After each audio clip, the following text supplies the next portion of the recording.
سب سے پہلے یزید کے مسئلے پہ میں لانا چاہ رہا ہوں آپ کو کہ اس پہ بہت ڈسکس ہوا اور آپ کا بھی کلپ آیا کہ شیعہ حضرات میرے فین اور مجھ سے بڑی محبت کرتے تھے لیکن وہ گلہ کرنا شروع ہو گئے, ناراض ہونا شروع ہو گئے مجھ سے کہ یہ کیا کہہ دیا آپ نے.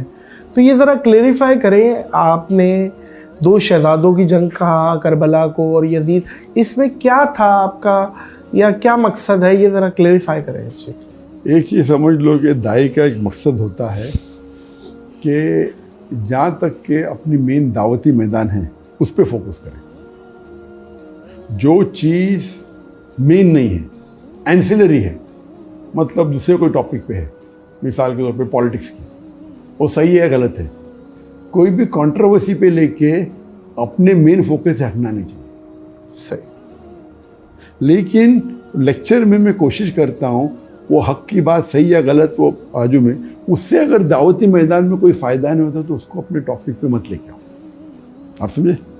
وہ ٹاپک پہ جس پہ ڈسکس کر کے اپنا مین مدعا جو ہے دعوتی میدان کا, اس سے نقصان کے زیادہ چانسز ہے تو اس کو ذکر ہی نہیں کرنا چاہیے. آپ سمجھے؟ یہ رول ہے. لیکن اس وقت کوشچن آنسر پہ کوئی کوشچن پوچھ لیتا ہے. وہ ایک تقریر ختم ہونے کے بعد ہمارے پیس کانفرنس میں ایک ہندو نے کوئی سوال پوچھا, اور سوال پوچھتے پوچھتے اسلام کو پریس کرنے کے طریقے میں اس کے بارے میں کہہ دیا. تو یہ جو کنٹروورسی تھی اس کا جواب تو پورا میں نے مکمل دے چکا ہے اور کنٹروورسی ختم ہو گئی. اگر ون لائنر اس کو اب یہ واپس سے لے کے آئیں گے, میں جواب پھر سے دوں گا تو کچھ فائدہ نہیں.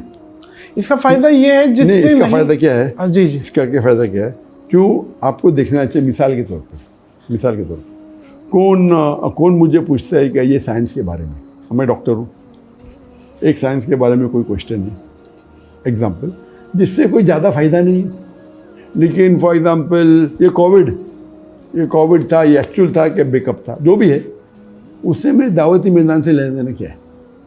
ایک گروپ مانتی ہے Covid was planned by China, ایک گروپ مانتی ہے Covid was planned by USA, ایک بولتی کہ یہ نیچرل فینومینن.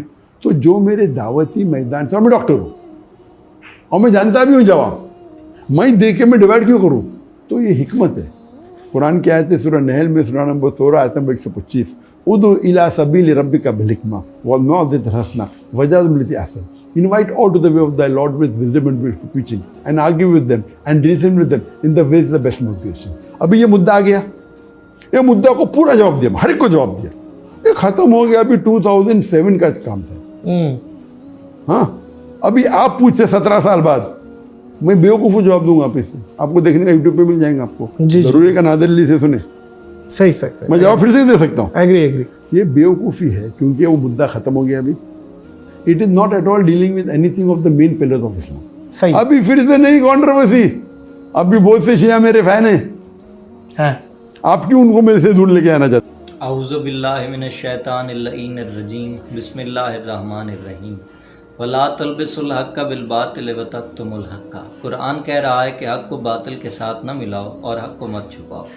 اس کا مطلب خدا کے نزدیک ایک حق ہے اور دوسرا ہے کہ جو باطل ہے, اور تیسرا یہ کہ کچھ لوگ ایسے ہیں جو حق کو باطل سے ملاتے ہیں اور حق کو چھپاتے ہیں. اب حق خدا نے بتا دیا اور باطل بھی قرآن نے ہی بتا دیا. جس نے قرآن نہیں پڑھا کم از کم وہ بھی یہ جانتا ہوگا کہ خدا نے ظالمین پر لعنت کی ہے. یزید ظالم تھا, اس پر لعنت ہے. وہ قاتل سبط پیغمبر تھا اور سبط پیغمبر حق تھے, اہل بیت میں سے تھے, اس لیے وہ ظالم ہوا, اہل بیت حق ہوئے. تو خدا کے نزدیک ثابت ہوا کہ ڈاکٹر ذاکر نائک حق کو چھپانے والا, حق کو باطل سے ملانے والا ہے. اب بات یہاں یہ نہیں کرنی کہ یزید کی وکالت ڈاکٹر ذاکر نائک نے کی تھی اور کیوں کی تھی. یہاں بات یہ کرنی ہے کہ ڈاکٹر ذاکر نائک نے ایک نیا معمہ کھڑا کر دیا ہے. اپنے دین میں ایک نیا مقدمہ دائر کیا ہے. وہ کہنے لگا ہے کہ دعوت امپورٹنٹ ہے. حسین علیہ السلام کی شہادت کی بات کرنا نعوذ باللہ اہم ہی نہیں ہے, امپورٹنٹ ہی نہیں ہے. اگر حسین علیہ السلام کا ذکر امپورٹنٹ نہیں ہے, نواس رسول کا ذکر ضروری نہیں ہے, ان کی بات, ان کی شہادت کا تذکرہ ضروری نہیں ہے, تو اسلام کسے کہتے ہیں؟ اسلام کی دعوت کیا ہے؟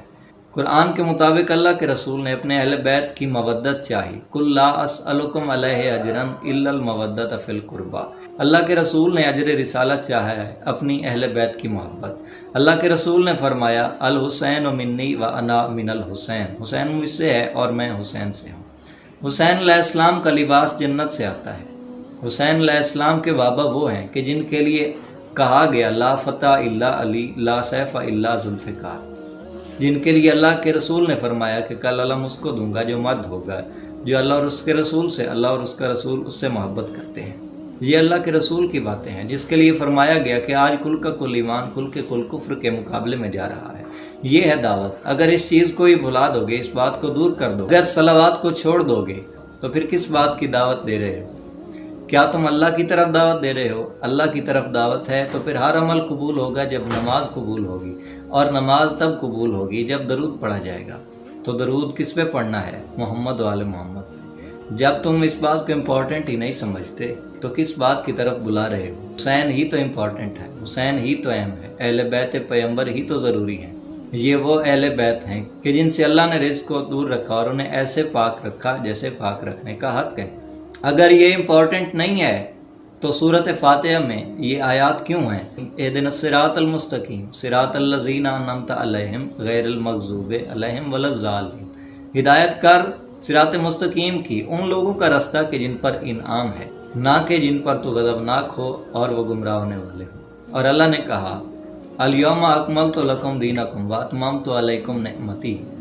جب اللہ کے رسول نے اعلان ولایت علی کیا تو اللہ نے فرمایا آج تمہارے لیے دین کو مکمل کر دیا اور تم پر اپنی نعمتیں تمام کر دی۔ یعنی ولایت علی نعمت تھی اور انعام والے لوگ وہ تھے کہ جن کے راستے پر چلنے کا حکم تھا، تو دعوت دو اس راستے پر چلنے کی، کیونکہ ہدایت کی دعوت دے رہے ہو۔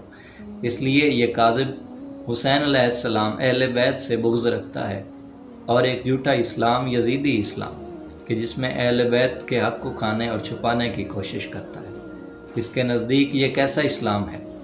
تمام امت مسلمہ سے، عالم اسلام سے صرف یہ ایک سوال کرتا ہوں کہ اگر تمہارے گھر کی چار دیواری مناسب ہے تو پھر اتنا بتا دو کہ اگر حسین علیہ السلام کا قاتل جنتی ہے اس پر اللہ راضی ہے، اور اگر حسین علیہ السلام کا اسلام میں دعوت کی طرف کوئی امپورٹنس نہیں ہے، کوئی ان کی اہمیت نہیں ہے، تو پھر تمہارا وہ خدا کیسا ہے؟ تمہارا وہ خدا کون سا ہے؟